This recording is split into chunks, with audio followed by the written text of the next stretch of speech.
Penalty has go for Julian Glover.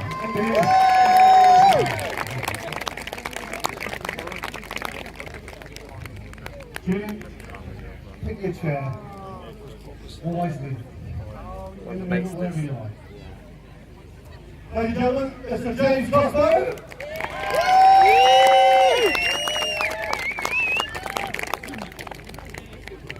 It's a night king with long hair.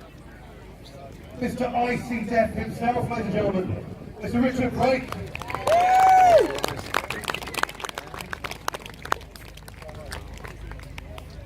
And the first sword of Bravos. Taught Iceland everything she knew. We'll toss you all over her about that, ladies and gentlemen. Young Hodor at the end. And someone who probably played one of the most moving scenes in the whole of the series. Young Hodor actor Sam Coleman.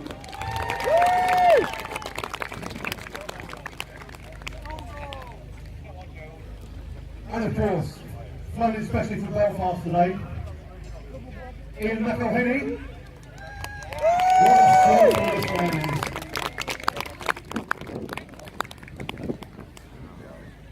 Right, we'll start with you, James, if that's okay.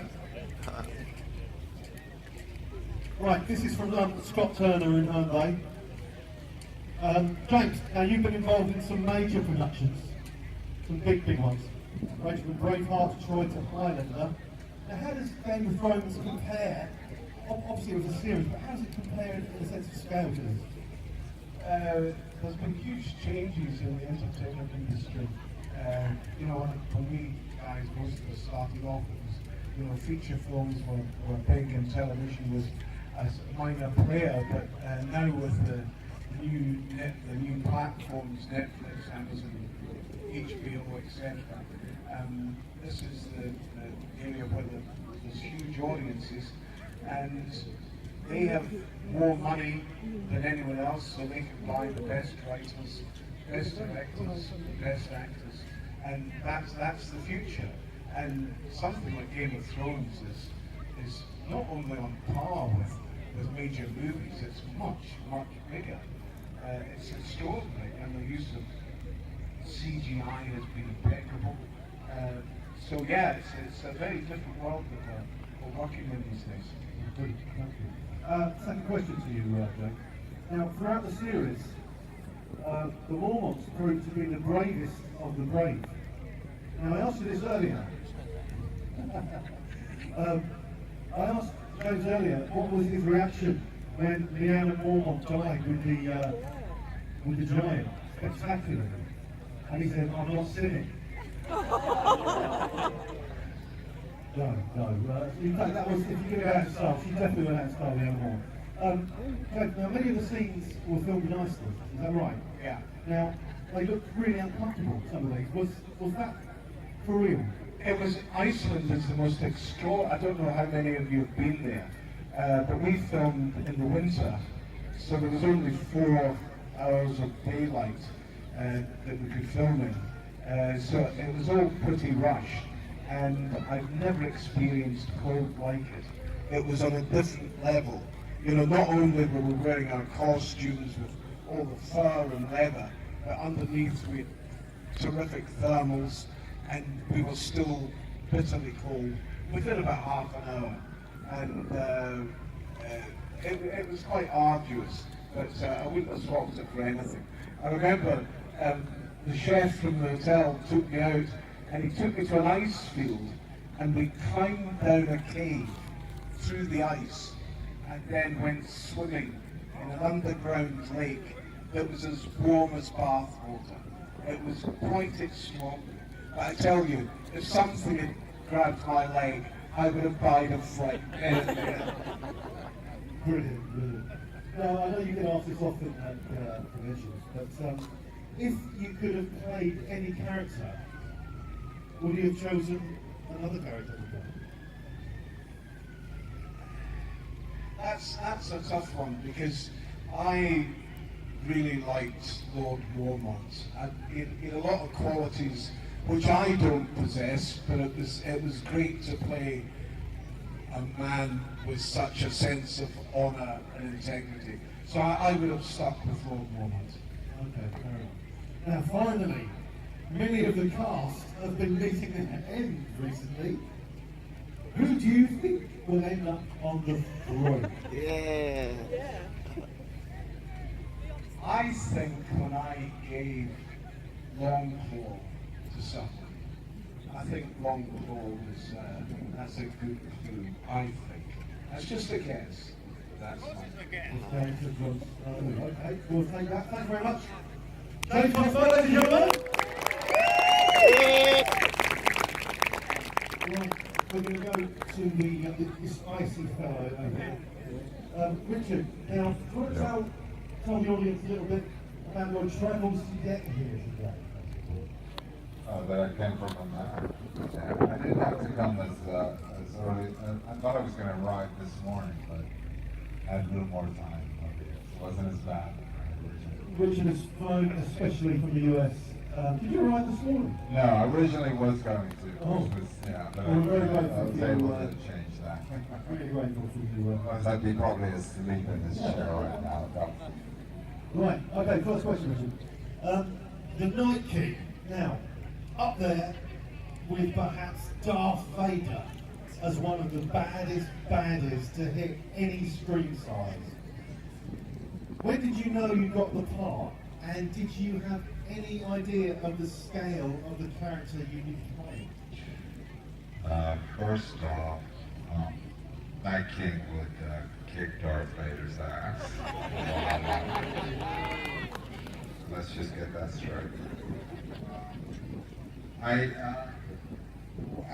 got a call from my poor Miltos. We've done a couple of conventions recently. We heard this story about 5 times in the last month.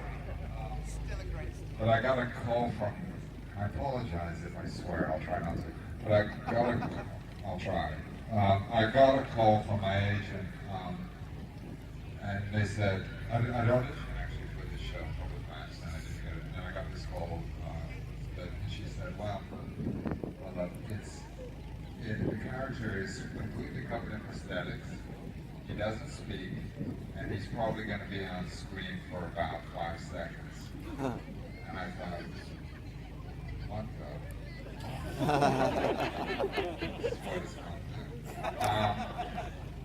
But I went in, and then they had me pretend to pick up a baby up, which when the casting director asked me that, I said, what the? And then I got the role, and I was told it was an important character, but that was it. And I didn't actually really have a clue who he was. So really have to film them again, for obviously with my walkers, but really it's important to become more clear in season 5. Now, do you think there's any character, other than the obvious, that in a one-on-one battle with the Night King, as I say, take out Aya's little surprise, that would give the Night King a run for his money? Yeah. Pycelle, he says, Pycelle. You don't. A little flash from Pycelle would take the Night King out. But I don't, and I tell you, when I used to get asked, like a couple years ago, which character is my favorite character, who do I think is a Night King? I used to jokingly say Arya, because I really do love that character. So I was obviously really pleased that she was the one. Absolutely, she was. Now, again, you've been asked this over the years. It took many, many hours of makeup and prosthetics required to get the look of the Night King. And apart from not having to learn lines, what was your favourite part? Or favourite scene? Well, Hodor, without a doubt. That's an amazing scene. When I read Hodor, the episode, because they would just send me the pages that I was in. By that point in the series, they were sending whole scripts out to voice actors. And I read that whole sequence and thought, she's incredible. And then we shot it, and that was amazing. It was like 3 weeks, I think, for her shoot. And then I forgot about it, and I was in Bulgaria filming something else. And the show aired in America, my phone just started going crazy. It was kind of annoying. And I thought, what the? And I think that a lot. I realized I thought somebody died, and I realized the show had aired, and it really hit me how, again, then how huge the character was and how huge this show was, and being a part of that is a real honor. It's a real gift that I've been allowed. So, you know, I'm very, very humbled to be a part of what's been an incredible experience for so many people throughout the world. Well, we're glad you're the Night King, and you were a fantastic Night King, wasn't you, ladies and gentlemen? Right, we're not quite finished with you, Richard. Now, I don't know about you, obviously I'm a Game of Thrones fan, hence this event is on today. I was very surprised that the Night King was defeated quite so early, and in the way that he was defeated in season 8. What did you think? Were you surprised? I was. You didn't see it coming? Sneaky. It was. It was a great. At first, I was, but it was a great ending in a way because she is an amazing character, and the way they had built her character throughout the series is really. Was, I think, some of the best writing in the whole thing. The way they just bit by bit, she became that person that she is. It's genius, and so I liked her. I was surprised. Okay, thanks for that. Lastly, the same question I put to James at the end. I gave that away already, but it was, and I've been saying that honestly for years. I would just say Arya. I start on the throne. Yeah. Oh, who do I think's on the throne? I think I know whatever. That's what I wanted to play. You can dress up agent. in your own time. Should be in on Arya. Who do I think? You know, I honestly, I say Jon Snow seems obvious, but you know. That's fair enough. We'll take it back then. Ladies and gentlemen, Richard Brake, the Night King, Game of Thrones.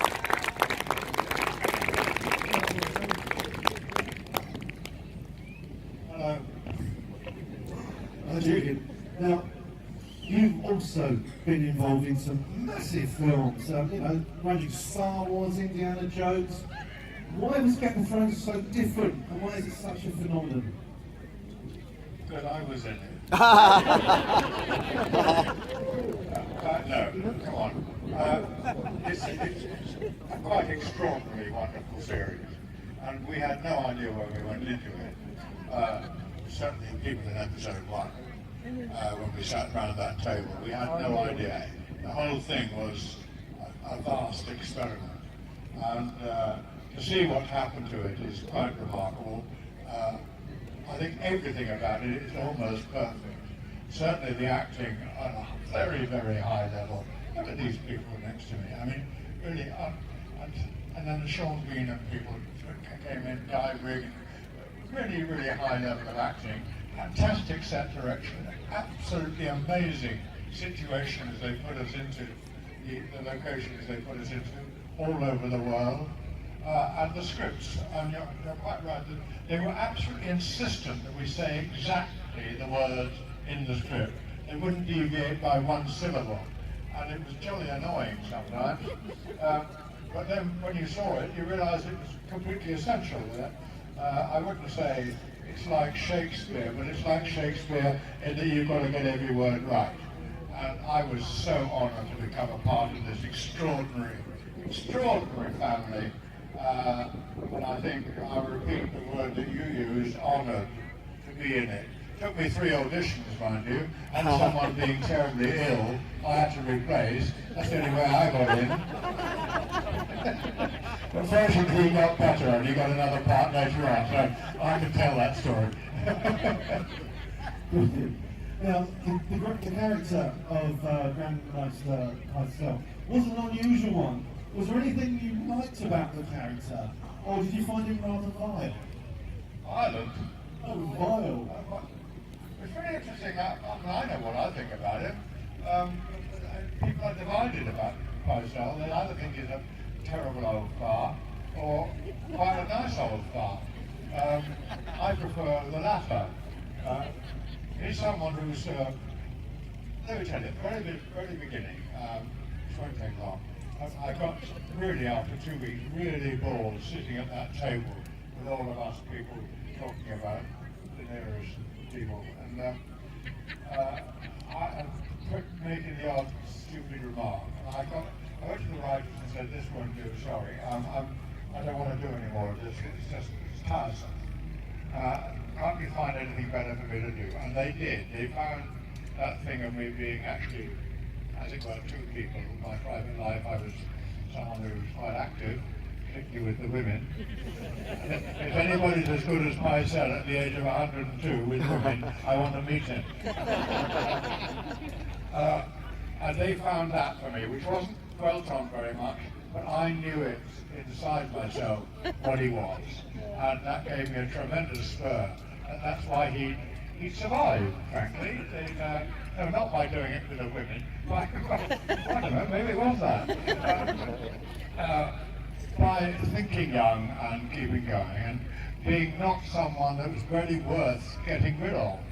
He was quite a useful doctor, you know, and an advisor on history and things like that. He was an okay guy. I don't know why anybody thinks he was horrible. He knew how to back the right horse. That's his main thing.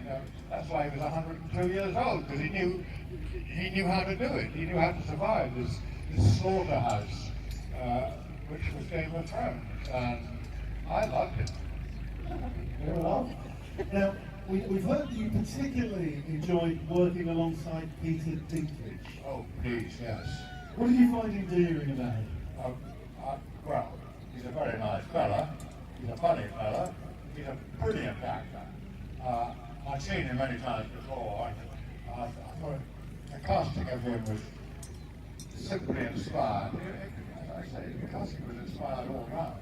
But getting Peter to do that, and before you ask me the question, there is no doubt in my mind, and hasn't been for 3 series, that he should be sitting on the throne at the end. Thank you. Just think of him sitting on that throne with his legs dangling, and all that wonderful power he has, that tiny person. He's a flawed man. He's not like Jon Snow.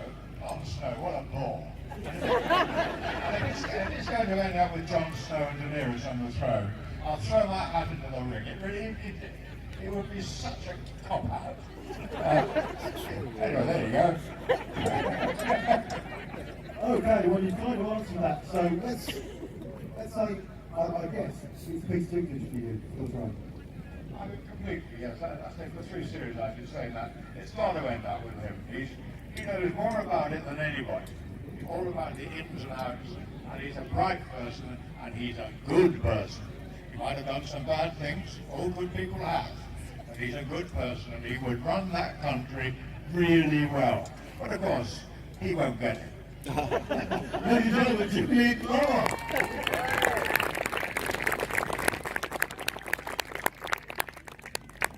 Right, thanks very much. This is your second Thronefest. Now, what was your reaction when you heard those famous words from Arya in the final season? What do we say to the god of death? I was very surprised. I was incredibly surprised. I was watching it in a room full of Americans. There was about 100 people, and we were watching that episode. And yeah, I actually have to admit, I cried a little bit. I did. Oh, The pride. Yeah, it was sweet, and it was a very big surprise. yeah, absolutely. Now, the audience loved your character, but we never actually saw what happened when you took on the Lannister guards. Many assumed you may have survived. Do you think your character with his set of skills could have been carried forward into further seasons? It might have, but the point of the clever story writing, the storytelling, should I say, is that it doesn't these kind of archetypal characters that are there to set off the protagonist's story play a particular role, and that is to kickstart Arya's story, particularly in my case.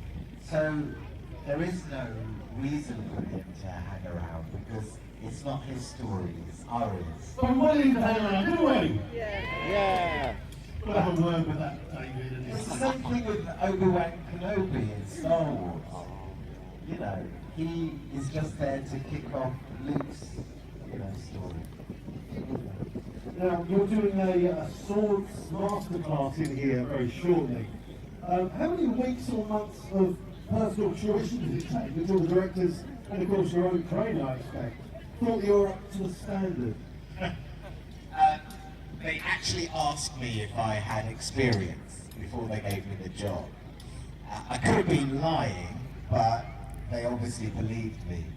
I'd done a lot of work as a dancer when I was just starting as an actor, and I also did a lot of work at the Royal Shakespeare Company, working with fight choreographers. So when I got the job, they put me in touch with this fantastic fight choreographer called William Hobbs, and he was my mentor, and he was the one that cooked up the style of the water dance with me. And I did about 2 weeks with him. Maisie wasn't there because I think she was prepping in Northern Ireland. I was working in London with William. And so I worked with him and her stunt double, and then after those 2 weeks I went to Northern Ireland and I worked with Maisie for about 2 days, and we did the first lesson.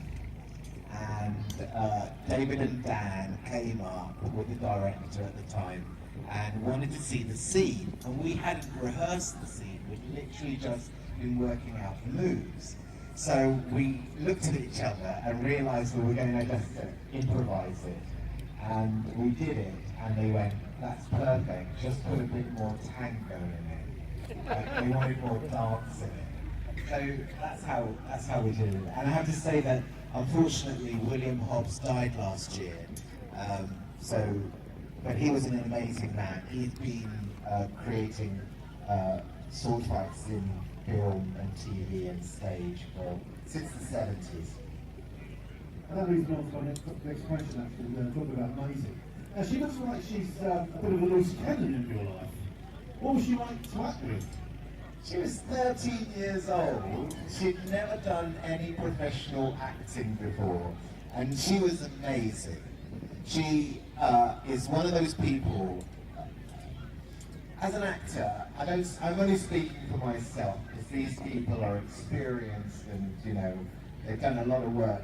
But for me, going on that set, I was terrified. And you can be very self-conscious as an actor. You can overthink things. And there was this 13-year-old girl who literally was doing it by her instincts and simply being in the moment. And, she can teach an old man like me how to act, and that really was the feeling. It's all about just being present. And then finally, last question. Who's going to end up on the throne? I can't imagine it being Danny. Can't imagine it being John, because he doesn't want it, unless something happens to change his mind. But I can't see that. I love the idea of Tyrion. I prefer the idea of Sansa. I would never have thought of her ruling the Seven Kingdoms. But although it's all about, ancestry and families and who's next in line. So maybe Luke Barnes was right, who played Rast. He once said, this season is all about the abolition of the monarchy and the creation of a democracy. And the more I think about it, he might actually be right. Ladies and gentlemen, Bill Syrio Forel, thank you very much for your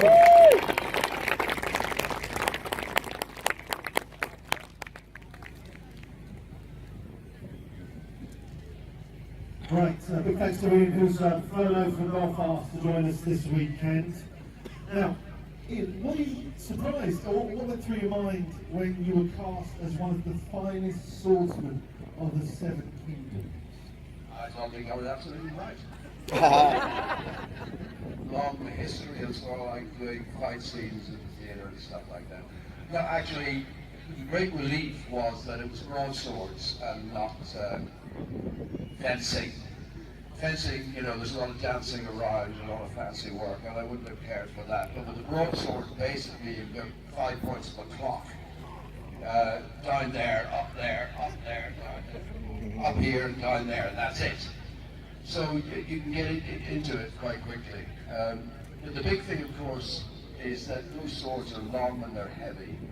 So you've got to get used to putting your full body weight into them, otherwise it doesn't look right. You've really got to use the whole body, and the strength in the arms comes right away from your feet up through your legs, through the whole torso.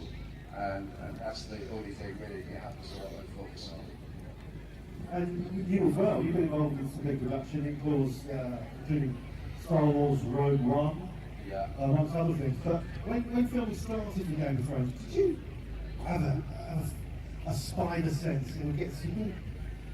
No, I mean, as I said earlier on, I mean, I don't think any of us realised the scale on which it would develop. You know, I mean, we all knew there was a chance. First of all, it was based on a series of books. The books apparently were pretty popular already. HBO got behind it. There was a big investment in it. So you thought, all right, they have expectations. And from our point of view, it's just great to be part of their expectations. But nonetheless, you're always aware that this thing could stop before it really gets going. Unfortunately, it didn't, and the way things have gone on, it's been amazing, and it's just grown bigger and bigger and bigger, and it's kind of, you know, it's outdone film. You know, it's extraordinary. It is extraordinary. Now, I'm sure everyone will agree here, the battle scene with the Sons of the Harpy, brilliantly shot, and showed us a real insight as to how good Sir Barristan was. Were you a little disappointed to find out you were meeting your untimely death at that stage? Or did you hope you'd go out with that kind of style? I was totally disappointed. I unfortunately had read the books. And in the books, Barristan is still alive at the end of book 5. In fact, the character is becoming more significant in the whole story. And because I've read the books, I thought, oh great, I'm going to get through this. I'm going to have a great time in season 5. I'm going to be running all over the place doing umpteen weeks. Every season prior to that, I'd been booked for about 6 weeks. So I thought, season 5, I'll do at least 8. Who knows, I might even do 10. When I was booked for 5. And unfortunately, the first thing you get is the schedule. So when I saw the schedule, having read the books, I thought, these bastards are writing me out of this. So I was disappointed, and unfortunately I went to them saying, I know what you're up to, before they came to me and said, by the way, this is what we're going to do. So I was disappointed, and I was disappointed for me, but I was also disappointed because I actually felt the character, being one of the very few good guys, really should have survived for longer and would have played an important role hereafter, and perhaps this is part of the reason why he didn't get there. If he had been around, Daenerys would be better in check, put it that way. I like that. Right, now there's a big question. Now listen carefully, everyone. This could get tricky. Who would win in a one-on-one battle between Sir Barristan Selmy or Syrio Forel? There's only one way to find out.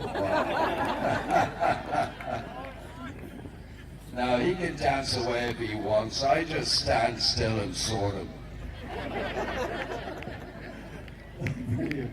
And again, final question, who do you think will end up on the outside? Well, a lot of theories have been bandied about. I agree with what's been said. Daenerys and Jon Snow, frankly, is far too predictable and not very interesting, really. And they don't do predictable. Tyrion would probably suit most people. I felt, and I've said this before, and I don't know if it still applies to be honest, but I've always felt that the story kind of started with Bran being pushed out of a window in Winterfell, and therefore perhaps Bran should be very significant by the time we get to the end of this. Things may have happened, I haven't seen season 8, so things may have happened in season 8 that make that unlikely now.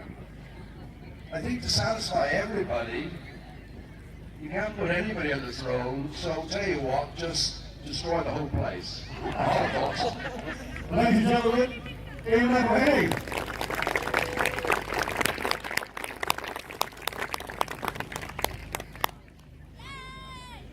Right, Sam. Sam Coleman, ladies and gentlemen. Sam, thanks for coming to your second Thronefest. You really enjoyed yourself last year. You had a real spring in your step. And we thought, look at you back. What was it you liked about Thronefest? There was some really nice artisan gins. So I'm back. Artisan gins, that's what it took, was it? There's me thinking you like the bloody thing. Never mind. Sam, your famous scene, the famous Hodor scene. Now that was really troubling. It was really troubling, and it was brilliantly acted. So you know, big credit to you. But how many takes did that take to get that just as the directors wanted? Well, it's obviously these guys all know it's not just about takes; it's also about camera angles as well. So theoretically, I did it in one take. I think the majority of the thing was in my first take because essentially they just laid me on the floor, told me to keep shouting it until they shouted cut. About 4 hours later they shouted cut, and then they changed the camera angle and we did it again. And we kept going until I had a sore throat and couldn't say anything anymore, and then they went, well, I'll do. So yeah, a couple of takes. Couple of takes, honest Gus. When you were first cast as young Hodor, again, were you just, you know, going along for the ride, thinking, you know, this is nice? You didn't have no idea this was going to be the global madness that shows the Earth with. Well, I joined in season 6, so by then it was already quite a sort of monolith in the sort of TV world, and I was a big fan of it already. I started watching it about a month before I auditioned, and so I was a massive fan. So when my agent rang me and said, "You've got an audition for Game of Thrones," I was like, "Yeah, wow, awesome."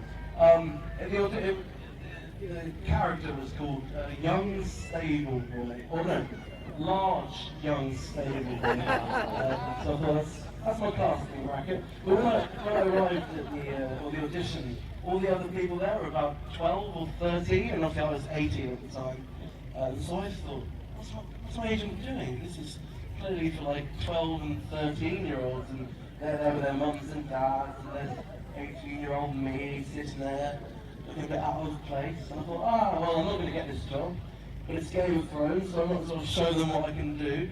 And I think probably because I was so relaxed and nonchalant about the whole thing, that they went, yeah, maybe Sam will be good. And he's cheaper than a child actor because you don't have to hire a chaperone.